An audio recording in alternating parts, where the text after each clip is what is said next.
eminência parda, o Golbery Couto e Silva, que era o ministro-chefe da Casa Civil nos governos Geisel e Figueiredo. Então a lógica era de segurança nacional e também de desenvolvimento. Seguindo esses objetivos, nós temos a estratégia de integração econômica dessas regiões aqui, moçada. Amazônia e Centro-Oeste. Você percebeu, não é?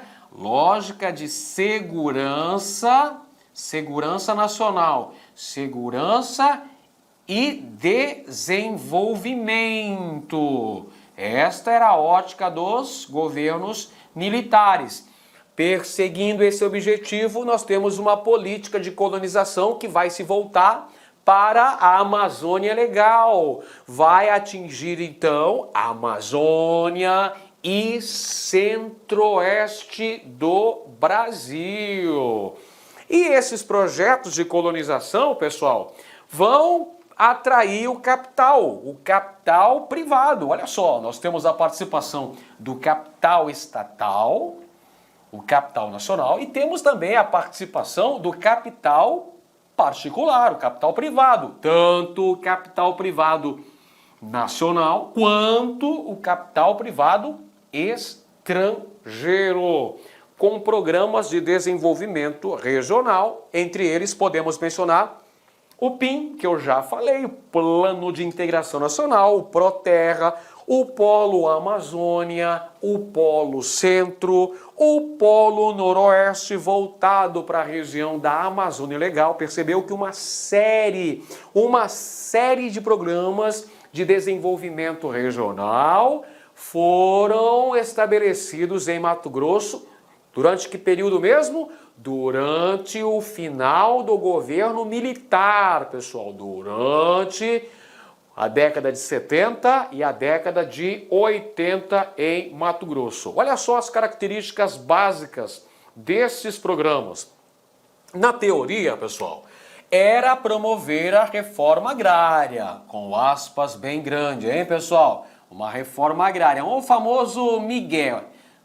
O me engana que eu gosto era para dizer que o governo estava preocupado com essa questão do acesso à terra. Só que na real mesmo, na prática, era uma vigorosa política agrícola que fazia parte da agenda de governo. Era a criação de novas fronteiras agrícolas no Brasil. Olha só, a prática está aqui para você. Expansão da fronteira econômica brasileira. É por essa razão que o governo federal vai conceder uma série de incentivos fiscais e financeiros para o estabelecimento desses projetos capitalistas em Mato Grosso, gente. O governo federal cria estratégias para atrair investimentos privados nessa região. De que maneira? Baixando a cobrança de impostos, determinando o preço dessas terras, preço bastante irrisório se comparado a terras em outras regiões brasileiras, como a região sul, por exemplo. Então nós temos aqui a luta do governo nesse contexto histórico é de promover uma desmobilização da luta pela reforma agrária. Então, gente, olha só, o problema fundiário, que já era um problema crítico no Brasil desde meados do século passado, quando nós tivemos ali a formação das ligas camponesas, sob o comando do Francisco Julião, já levantando a bandeira da reforma agrária. Olha, esses movimentos sociais pela terra, eles crescem ao longo do período militar, mesmo com toda a censura, com toda a repressão, nós temos uma galera que clama pelo acesso à terra. E esses projetos federais aqui vão vender a ideia de que não, há terra para todos, né? Existe terra realmente. Mato Grosso é um Eldorado, um território imenso que pode ser ocupado, que vai garantir o acesso à terra. Na verdade, isso aí era só o canto da sereia, né, para atrair mão de obra barata, porque o que nós tivemos foi a consolidação dos latifúndios, a concentração fundiária neste território. Então o governo queria desmobilizar a luta pelo acesso à terra por parte dos menos favorecidos. Promover então o controle das tensões sociais no campo e estabelecer também trabalhadores rurais para esses projetos de colonização implementados na Amazônia Legal brasileira, tanto em projetos oficiais quanto em projetos particulares. E olha só os desdobramentos, as consequências importantes desse processo. Nós tivemos ali projetos oficiais que promoveram o surgimento de novas áreas de desbravamento em Mato Grosso. E tivemos também a participação de várias colonizadoras particulares. Nós podemos citar, por exemplo, a Indeco, a companhia. Olha só a participação deste ilustre cidadão, Ariosto da Riva, que promoveu a colonização de vários territórios. Inclusive, olha só, podemos mencionar, Alta Floresta surge desse processo de colonização. Temos aí a ação de cooperativas agropecuárias também nessa região, a atração de uma clientela capitalizada proveniente da região sul do Brasil, pessoal. Vem então um contingente de novos habitantes, né? Uma pequena parte, evidentemente, mas uma pequena parte desses migrantes eram capitalizados. Ou seja, já tinham um certo patrimônio financeiro e vão comprar terras a rodo aqui em Mato Grosso, porque a oferta era abundante e o preço era bem mais baixo se comparado à região sul do Brasil. Temos o predomínio da grande propriedade, essa aqui é uma consequência lógica, você já sacou, você já percebeu que uma das principais consequências do processo recente de colonização de Mato Grosso foi o predomínio dos latifúndios, as grandes propriedades de terra, e a expropriação e migração para outras áreas dos trabalhadores pobres. Perfeito? Nesses projetos oficiais e também nos projetos particulares. Olha as consequências da colonização, pessoal. O surgimento de uma série de cidades planejadas em Mato Grosso. Nós podemos mencionar, entre outras, a já citada Alta Floresta, Sorriso, Sinop, Comisa, Brasnorte e outras tantas cidades que surgiram em Mato Grosso ao longo das décadas de 1970 e 1980, principalmente. A atração de novos moradores para o território de Mato Grosso, esses novos moradores que vieram através de uma intensa campanha de propaganda que visava atrair esses contingentes migratórios, principalmente na região sul do Brasil. Então os colonizadores vão usar da mídia, vão usar o rádio, vão usar jornais, revistas, vão usar a televisão para atrair esses novos moradores de Mato Grosso. E é claro que, como uma consequência do processo de colonização recente, nós tivemos um adensamento populacional em Mato Grosso, um crescimento da população, além dos inúmeros conflitos pela posse da terra com os povos indígenas, além das agressões ao meio ambiente, do processo de concentração fundiária, dos conflitos sociais no campo. Olha só, outra consequência importante desse processo de colonização foi o aumento dos conflitos fundiários. Não é à toa, pessoal, que o próprio Movimento dos Trabalhadores Rurais Sem Terra, o nosso bom e velho MST, o MST surgiu em 1984, ou seja, no ocaso do período militar, justamente porque esta política de colonização que nós acabamos de dizer não implementou a reforma agrária. A reforma agrária no Brasil é um caso sério, pessoal, é um caso seríssimo. Então, aumento dos conflitos sociais no campo, surgimento do movimento dos trabalhadores rurais sem terra, o MST, a ação da pastoral da terra também nós tivemos nesse contexto histórico. Olha outro importante desdobramento dessa colonização, que foi o choque cultural entre os cuiabanos, né, a população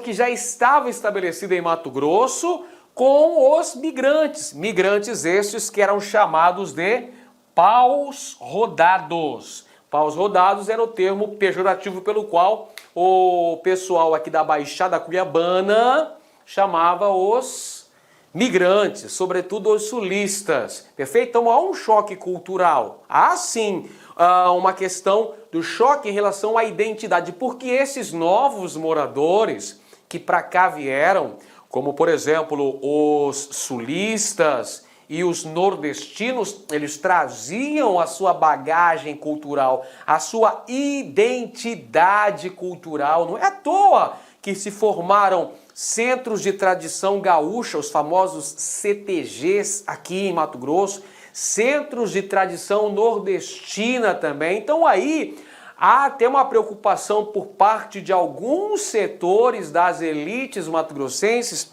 uma perda desse prestígio, de certa maneira, desse prestígio ali cultural e político também, não é? Surgem movimentos aí em defesa da identidade cultural cuiabana, o chamado muxirum cuiabano, surge ali naquele contexto dos anos 80 ali, aquela galera toda que passava a defender a identidade cultural mato-grossense. Por isso que eu trouxe aqui Comadre Inhara, né, personagem do icônico, do mito Lio Arruda, que foi um grande comediante cuiabano dos anos 80 e 90, com seus personagens que eram tipicamente cuiabanos, com aquele linguajar característico dos ribeirinhos aqui de Cuiabá. Então o choque cultural também é uma consequência aí do processo de colonização entre os cuiabanos de pé rachado, não é?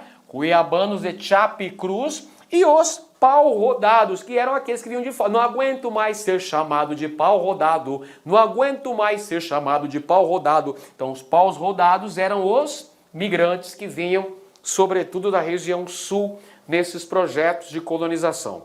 Olha só o que o tio Ed traz para você, para a gente consolidar ainda mais o conhecimento, pessoal. 2 mapas do território do estado de Mato Grosso. Olha só, esse primeiro mostra a distribuição espacial dos projetos particulares de colonização implantados nas décadas de 1970 e 1980 em Mato Grosso. Olha só, esses triângulos brancos representam aí os projetos particulares, projetos de colonizadoras privadas em território mato-grossense. Uma série deles, né?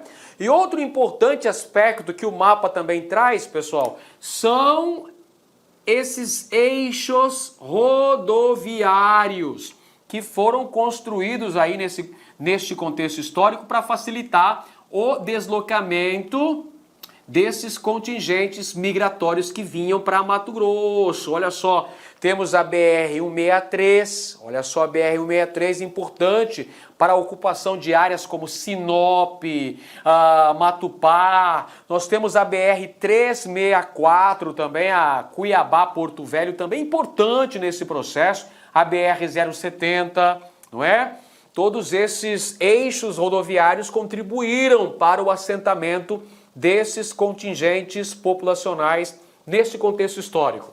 Este outro mapa, por sua vez, camaradas, mostra as áreas de jurisdição da União e do Estado, pelos decretos-leis o Decreto-Lei 1164, de 71 e o decreto 1414 de 1975. Olha só, pessoal, aqui estão os territórios, as áreas de jurisdição da União e do Estado de Mato Grosso.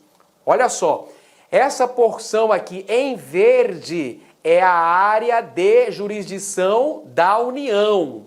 E esta outra área aqui que está mais escura representa a jurisdição do Estado de Mato Grosso. Você pode perceber que a maior parte das terras mato-grossenses representavam áreas sob a jurisdição do governo federal. Isto é, jurisdição da União. Isso é muito importante neste contexto para a compreensão da colonização das terras mato-grossenses. Outra importante característica deste processo é relacionada à atuação dos movimentos sociais rurais em Mato Grosso, gente. Por que nós temos o aumento das tensões sociais no campo? Por causa dessa exclusão da maior parte da população que não vai ter acesso a essa propriedade da terra. Vai se tornar trabalhadores, mão de obra barata. Então, quem são eles? Quem são eles? Eles são vítimas da expansão capitalista. Vamos nomeá-los: colonos, poceiros, grileiros e indígenas. Toda esta galera vai ficar à margem desse processo de colonização. Afinal de contas, tivemos violentas lutas no campo. Então a tensão social e o conflito pela posse da terra foram uma característica constante. E aí, como eu já disse para vocês, surge o movimento dos trabalhadores rurais sem terra, o MST.